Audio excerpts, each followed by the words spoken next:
Hello everyone and welcome back to the Cyclocross Social Podcast, our very first episode of the off-season for cyclocross. But as said, we will be providing some more podcasts about cycling.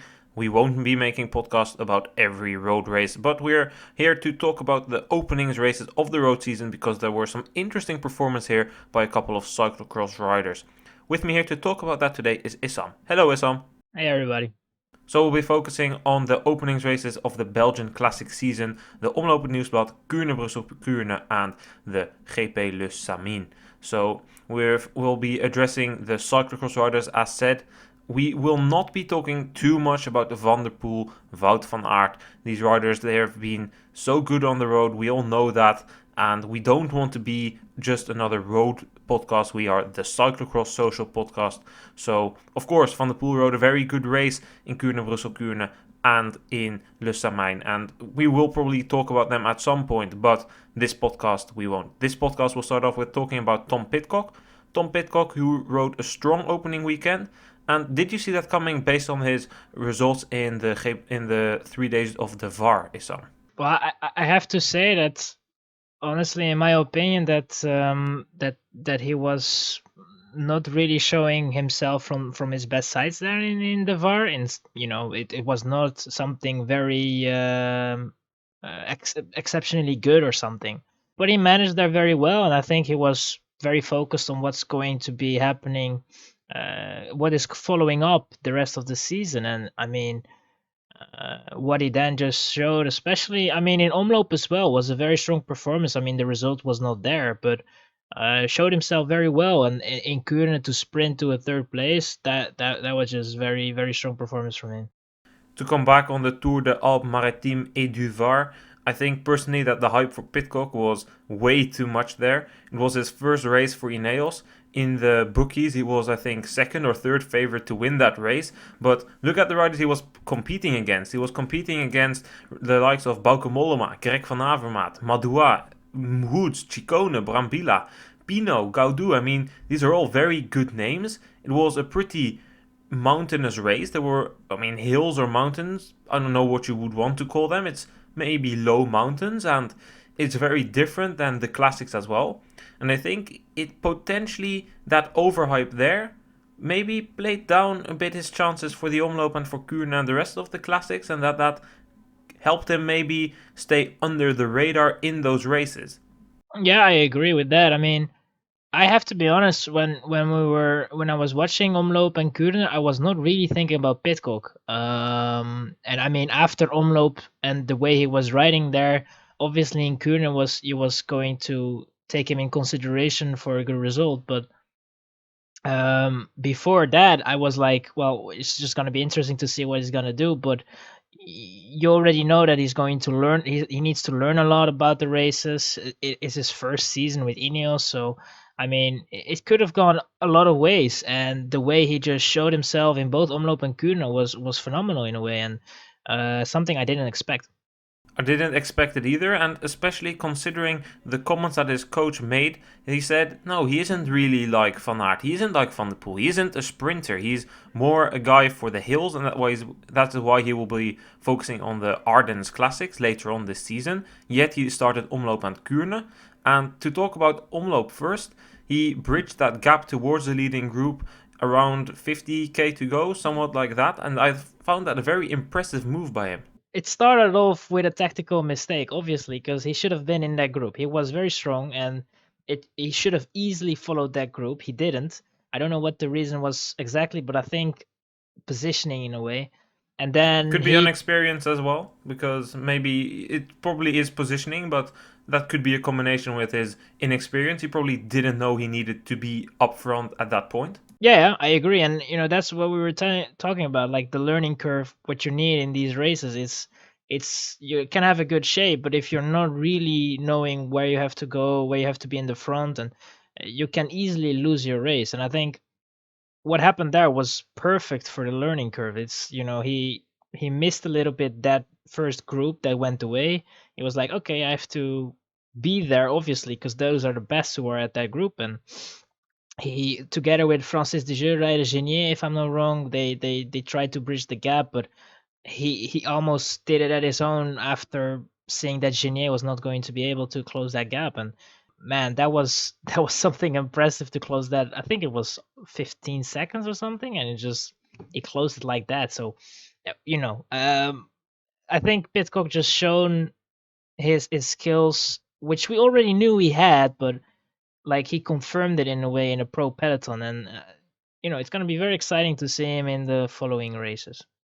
And then the day after that, maybe an even bigger surprise in Kuurne, Brussels-Kuurne, a race which was opened by Van der Poel. And I mean, we weren't going to talk about him, but here you just have to mention him. He opened the race very early, and eventually on the Oude Kwaremond there was a shift made in the peloton, and you could see that Pidcock then was placed well, was in that group, and eventually that group caught up to Van der Poel and sprinted for the victory, and Pidcock there third. That's perhaps even a bigger surprise considering those comments I mentioned earlier that Pidcock shouldn't be considered as a sprinter. Well, he looked pretty rapid to me in that sprint. He did, and I have to say that race from him was a very smart race. Obviously, like you said, Van der Poel opened the race very early, like with 80 kilometers to go. He went away with Narvaez, that was the INEOS teammate of Pidcock, and that played a good role because Pidcock at that moment was very, he knew what his position was. There's a teammate up front. It's not up to me. I just have to follow the wheels, and then we can see what's gonna happen. He's obviously in Ineos the one probably with the best sprint, but I didn't expect him to then be able to sprint to a third place. But yeah, that finish was something else, and I think that if you go with Pidcock 1-on-1 and you're going to bring him to the finish line, I would be a little bit scared about that. Especially because he's just 21 years old. His results in the past cyclocross season have shown that he occasionally was able to compete with Van Aert and Van der Poel. We have to say Van Aert and Van der Poel are both generational talents, but I would consider, based on this performance, it really reminded me of the first time Wout van Aert came to Omloop back when he was still riding for Verandas Willems. I don't know the result that Van Aert got there from the top of my head, but I do know he was in the leading group after the Bosberg and the Muur van Gerardsbergen. This pretty much reminded me of that, and I dare to say that I do see Pidcock, despite the criticism that there has been after his performance were lacking on the flatter parcourses, that he will be able to make a step in the coming years to compete with Van Aert and Van der Poel, not only on the road, but also in cyclocross.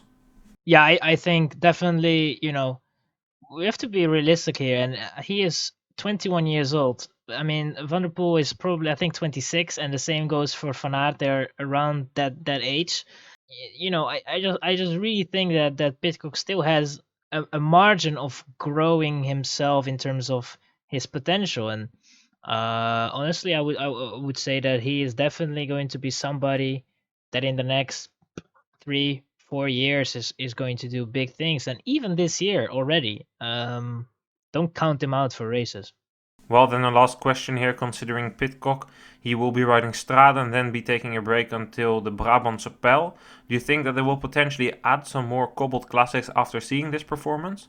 Yeah, I would love to see him in the Ronde van Vlaanderen, because I think the Tour of Flanders is definitely going to be for him a good race to do it. And I mean, the experience, it's all about the experience this year. I mean, he has nothing to lose in a way. The team doesn't put a lot of pressure on him in sense of that he needs to perform. Obviously, he needs to perform, but it's not that they expect it from him.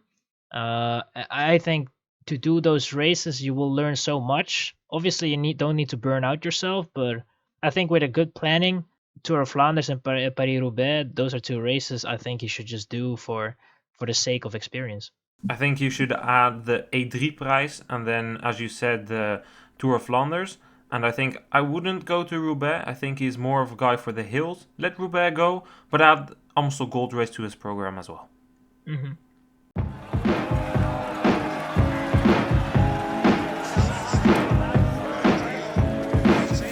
Then the next rider we're going to talk about is Tim Merlier, the former Belgian champion who started the season in the GP de Bessèges just a couple of days after the World Championship Cyclocross. I think it was 2 or 3 days. It wasn't the best race for him. He couldn't really show himself in the sprints. And then we came to the races we'll be talking about, Kuurne and Le Samyn. Well, Kuurne, a bit of a disappointing race. I mean, he was expected to be competing for the win. but his teammate Van der Poel kind of ruined his chances.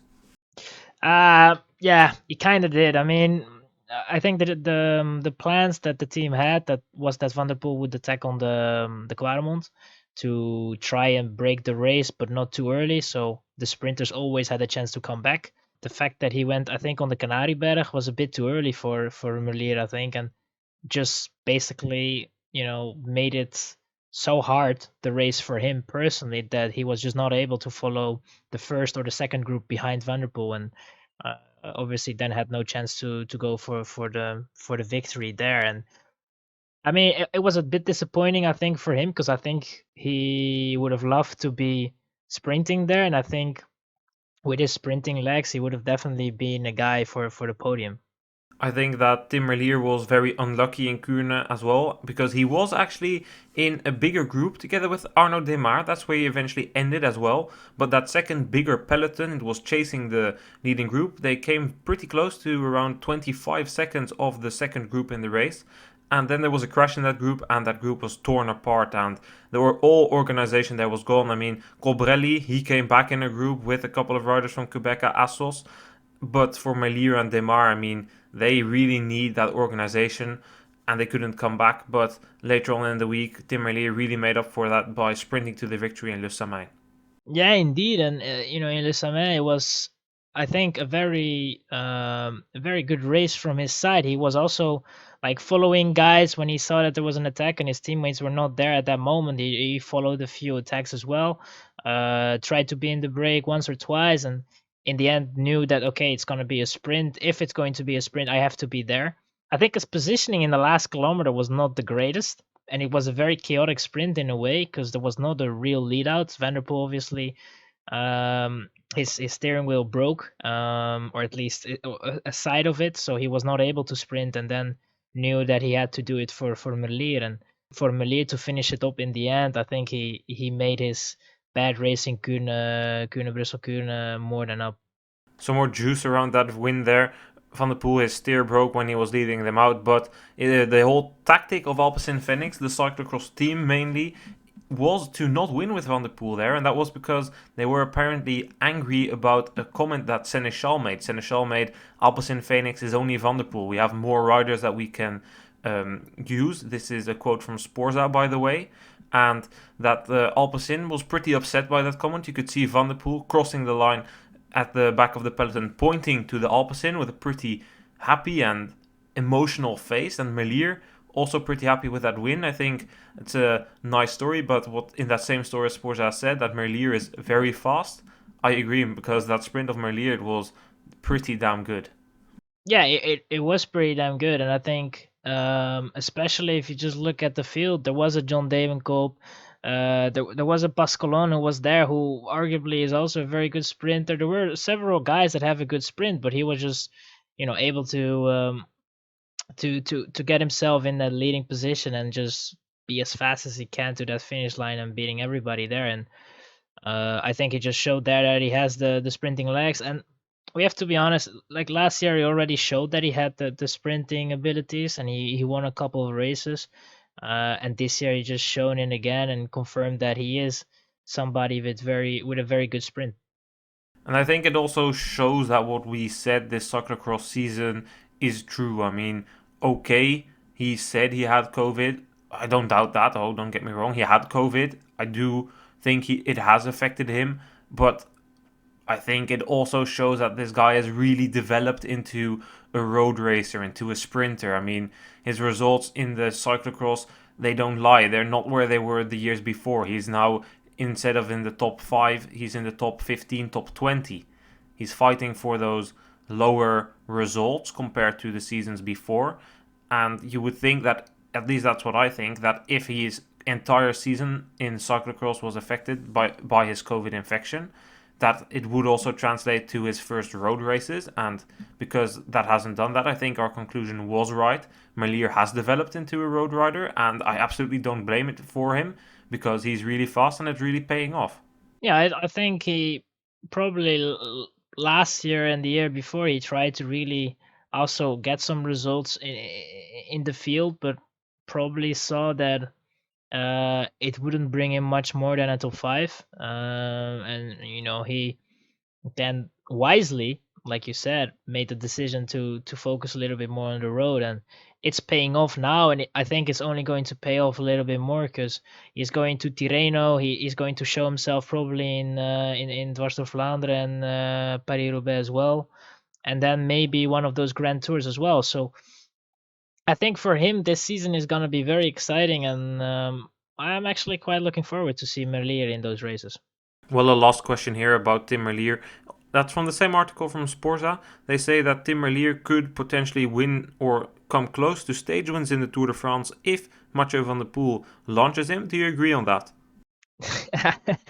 I mean, I think the first part of the statement, yes. I think the last part of the statement, I'm not sure about that because Van der Poel is somebody that can, that's very fast. It should be probably the ideal launcher for a sprint. But the problem with Van der Poel is a little bit that he sometimes is not the best in positioning a sprinter. When when you're trying to make a lead out, you have to watch out for your sprinter behind to make sure that he is going to be able to follow you everywhere. And I think it showed us several times last year, especially that Van der Poel, when he did the lead out for Merlier, was not really able to position Merlier in the great places and stuff. And I think that for the Tour de France, where you have a lot of big names coming there with a lot of lead outs, I think for Merlier it would be smarter to maybe get Van der Poel, bring him to the front, but then it's up to him to follow the wheels and try to do something.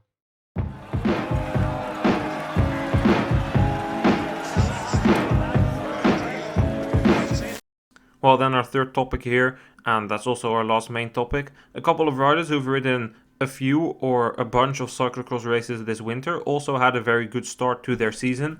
We had a second place in Kuurne, Brussels-Kuurne for Anthony Turgis, also looked strong in more early pre-season racing. Heinrich Haussler started his season with a fourth place in Omloop het Nieuwsblad after actually starting in Oostmalle and also the other races at the end of the season. And Clément Rousseau, who was unlucky but rode a strong Omloop het Nieuwsblad as well. So my question here is, do you think that these guys are benefiting from the fact that there's a lack of pre-season racing and that the fact that they have done cyclocross races basically gives them some kind of rhythm that the other riders are lacking? For most riders, yes, because I think that if when you go into a winter period, it's very easy to take it easy a little bit and just do some kilometers, take your rest, and be a little bit chill about it. And I think when you do those cyclocross races, even if we talk about Heinrich Haussler, who was, let's be honest, not the ones that was in the top 20 of a cyclocross race, but he was there and he was, doing that competition in a way. And on his level, he was doing that competition. And I think if you do that, you push your body to, with that 1 hour effort, you push your body to a certain level. And I think to do that, you're always going to be better coming off the winter period. And I think it shows that those riders that are already used to cyclocross in a way, because they were in the beginning of their careers, there were cyclocross riders with obviously the road as well, but then they gave it up to the road a little bit more. And you see those guys that were doing cyclocross in the past are like, well, maybe I should do that again to benefit more in the road. And it seems that it's paying off. I mean, for Haussler, it's something new that he does, but I agree because for Turgis and Rousseau, I mean, let's talk about Rousseau first. I mean, this cyclocross season for him, it wasn't the best. He got the 27th and a 20th place, but we shouldn't be joking about him because the season before he got 6th at the French Championships and he also got 3rd in a race in Spain. The season before, in 2019, this guy was 4th at the French Championships Elite as his first year Elite. Before that, in the under 23, this guy has gotten World Cup podiums, an 11th place at the World Championship.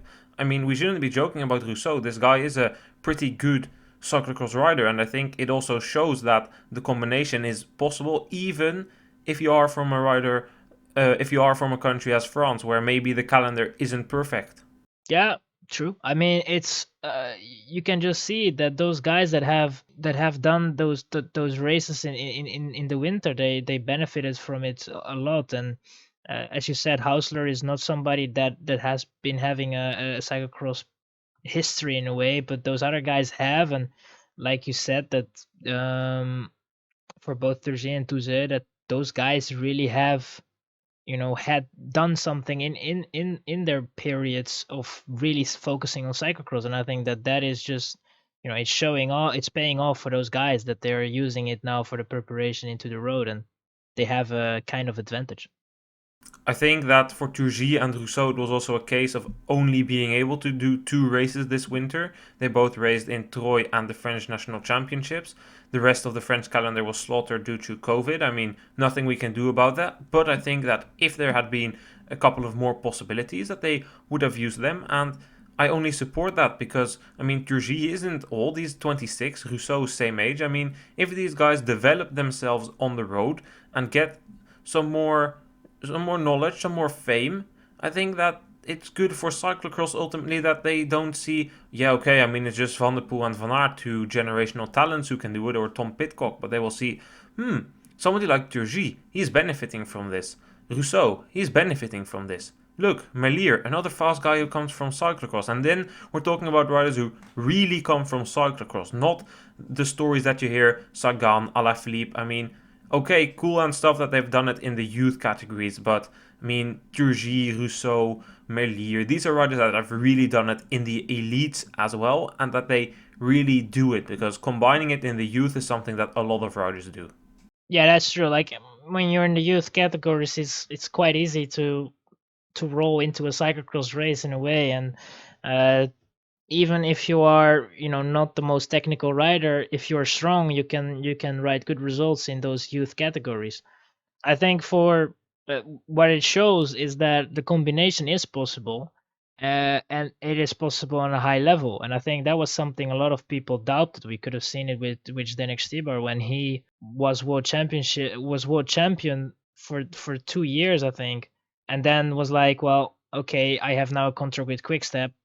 I will focus a little bit more on the road because I pursue a dream of winning a Paris-Roubaix. And I think, he not being able to do that, he now maybe looks back and is thinking, well, maybe I should have done a little bit more cyclocross, because he was the next, he was the next big thing in a way. And I don't know how he would have done with Van der Poel and Van Aert, but he would have definitely be close to them. And I think that the categories that are coming up right now maybe are seeing those examples and going to try and mimic what those guys are doing. Especially because Haussler is riding some of his best seasons in the recent past, and he's already pretty old, I think 35 years of age. And I mean, all the respect to him, but it shows that cyclocross does help you, even if it's just in the beginning of the season. Yeah, he's for the age, he's 37, so he's like, for somebody from 37 to be up there sprinting, being very active at the beginning of the season. Normally, if you're becoming older, you have a little bit harder to get into rhythm at the beginning of a season, and he is just right up there with those guys in the omloop. And I think that is a really remarkable result from him, and something that people have to keep an eye on. And this is the same guy that said that he will come back to cyclocross next year, but he will do it more serious. He will have a camper van, he will have a mechanic, so he doesn't need to clean his bike after the race by himself. That he will try and do some more specific training to just not always be lost or somewhere in the back. He said he wants to. He says, I'm not kidding myself. I'm not going to be able to compete for top 10s or top 20s, but I mean, even if I can compete for top 30 or something in a World Cup, I would be very happy. Yeah, and I think that is very good to see, and it's only going to bring cyclocross good exposure in a way. So it's, looking forward to how that way of doing cyclocross is going to benefit him next season. Well, I think we've had it. I'm going to end off with an honourable mention to the French champion cyclocross Clément Venturini. He also started his season with the 18th place in the Trofeo La Guelia. Well, Issam, thank you for being here today with me. Hey, thanks for hosting. We'll have some more podcasts coming up in the near future. We will definitely be talking about Strade Bianche, because that is, at the end of the day, one of the road races that comes closest to cyclocross, and then we will be talking about Van der Poel and Van Aert. There's just no way around that. And we will also having a podcast coming in the near future about some interesting transfer news around Laurens Sveek and some potential newcomers on the cyclocross international calendar. See you guys then. Goodbye.